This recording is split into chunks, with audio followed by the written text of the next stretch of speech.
probinsya ako, lumaki ako sa Kasuon, Moncayo, Davao de Oro, and ang father ko isang farmer and ang mama ko naman isang plain housewife. And sa madaling salita, both of them is magsasaka. So ako naman ay anak ng magsasaka. So lumaki kami sa probinsya ng Kasuon, Moncayo, Davao de Oro, and dahil sa hirap ng buhay, maaga ako namulat sa realidad na kailangan talaga na kapag ikaw may pangarap ka, so kailangan mo talaga na makapagtapos ng pag-aaral. So yun talaga yung pinakauna kong nakita na solusyon sa kahirapan namin. And sobrang hirap doon sa province namin kasi doon ma-experience mo talaga yung buhay na probinsya, no? So mahirap talaga. So dahil sa hirap na yon, na kailangan ko na makitira sa lulo ko, sa tita ko para makapag-aral. And naalala ko nung nag-aaral ako ng high school, so kailangan talaga na maglakad papuntang school, galing sa bahay papuntang school, and galing sa school papuntang bahay. So every day, so 8 hours yung nilalakad ko. So kailangan talaga na maglakad ka ng 4 hours na papunta sa school kasi malayo, and then galing din sa school.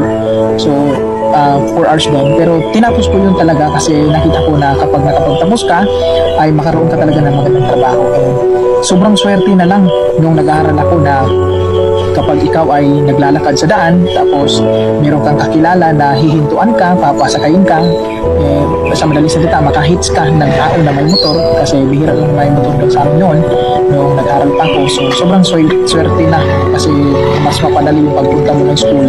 And dahil sa hirap ng buhay, naranasan ko talaga na kailangan ko makitira sa ibang tao para makapag-aral.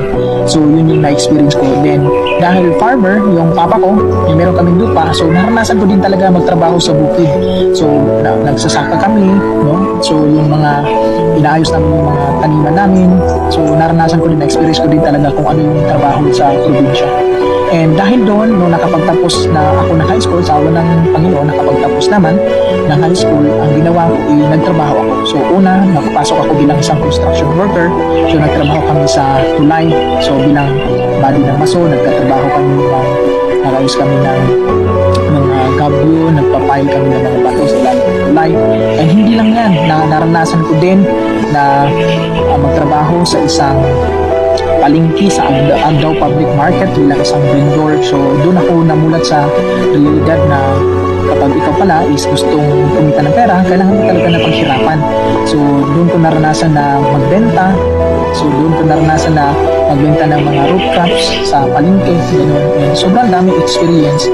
And naranasan ko din na magtrabaho sa lahat ng establishment sa Davao City as a cook and delivery. So nagluluto kami, so dinideliver namin sa lahat ng mga establishment sa Davao City, sa ospital, sa mga mall. And siguro wala nang mall dyan sa Davao City na hindi ko nakasukan dahil isa akong cook and delivery. So nagluluto kami ng daling araw sa bahay ng boss ko, tapos dinideliver namin sa lahat ng mga establishment kung saan meron siyang store. And dahil hindi ko pa rin namit yung gusto ko, nagtrabaho ako bilang isang security guard.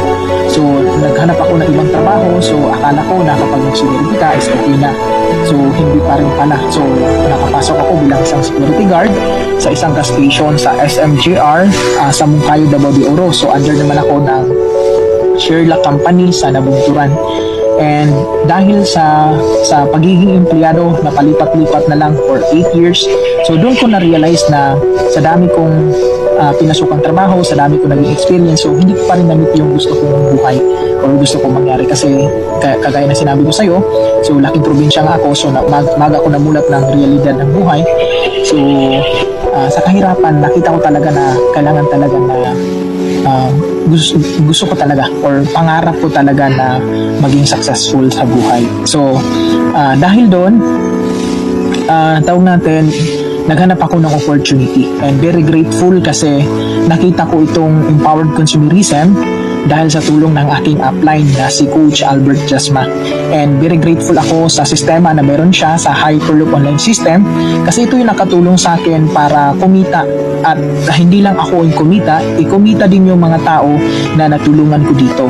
And meron akong mga tao ngayon na mga tinuturuan at tinutulungan na kumita din sila na malaki. And hindi lang yan, marami pang iba na mga tao na tinulungan ko dito na kumita din.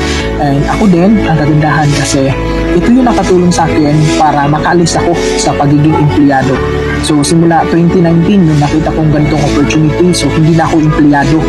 And hindi na ako empleyado dahil sa ganitong opportunity, dahil sa Hyperloop Online System, sa Copy and Paste System, at dahil sa company na empowered consumerisan. And ito yung maganda sa ganitong opportunity kasi walang discrimination. So may natapos ka, hindi ka man nakapagtapos, okay lang. Ang kagandahan dito kasi pwede tayong maging successful, may chance tayo na kahit hindi maganda yung natapos mo, as long as meron kang pangarap at gusto mong trabahuin gamit ang ganitong opportunity, ay pwede ka talaga na maging successful. And dahil dito, nakapag-travel na din ako dito sa Pilipinas, sa local, sa Mindanao, kasama yung partner ko. So, nasubukan namin mag-travel for 15 days. So, 15 days na sunod-sunod. So, pumunta kami ng Parula sa Governor Generoso. So naranasan na namin pumunta ng Surigao sa Britanya, and pumunta din kami after ng Britanya, tumawid kami ng Enchanted River, and galing sa Enchanted River bumalik kami dito sa Basanes Highlands sa Moncayo de Oro, dumaan kami ng Georgetown dito sa Monte Vista, and pumunta kami ng Mount Apo sa Digos, and pumunta din kami sa sa Bruce sa Digos din. And tawag natin, sobrang gandang experience for 15 days na nag-ikot kami dito sa Mindanao, and dahil sa ganitong opportunity. And sa lahat po ng mga katulad ko na empleyado, na umabot ka na ng ilang taon sa kakatrabaho tapos hindi mo pa rin na-meet yung gusto mo, lalong-lalo na pag ikaw ay isa kang OFW na matagal ka na sa ibang bansa, na tinatrabaho mo yung pangarap mo dyan, pero until now hindi mo pa rin na-meet yung gusto mo, lalo na pag ikaw ay isang empleyado na matagal ka na nagtrabaho pero hindi mo pa rin na-meet yung gusto mo. So walang masama kung susubok tayo ng mga bagay-bagay na bago, kasi nung ako nagsimula sa ganitong opportunity, sobrang hirap kasi hindi ako mateki. So sa madaling salita, hindi po ako ganito na marunong maggawa ng video, hindi po ako magaling sa Facebook, hindi ako magaling sa computer, kasi laking probinsya nga, so walang computer, walang cellphone na maganda doon sa amin. So dahil tawag natin sa kagustuhan ko na gawin tong ganitong opportunity, so natuto ako dahil sa mga tao din na nakasalamuha ko nung nagsimula ako dito. Kaya kung ikaw ngayon matagal ka na sa ginagawa mo tapos hindi mo pa rin na-meet yung gusto mo, so walang masama kung susubukan mo yung Hyperloop Online System, yung company natin na Empowered Consumerism, at saka yung ganitong Copy and Paste. Kasi for me, hindi ko naman ma-share sa'yo na maganda yung mangyari sa dito kung hindi ko na-experience or hindi na-experience sa mga tao na mga naturuan at natulungan ko dito. Ang kagandahan kasi naging part ako out of 1,000 na member ng Hyperloop Online System sa community namin, naging part ako ng top 100. Kaya kapag ikaw ngayon nahihirapan ka na sa life dahil hindi ko naman alam kung ano yung situation mo, or ikaw ngayon may pangarap ka pero hindi mo pa rin na-meet sa kung ano man yung trabaho mo ngayon, isang lang masasabi ko sa'yo, so kung hindi mo gusto yung situation mo, pag may opportunity, sumubo ka.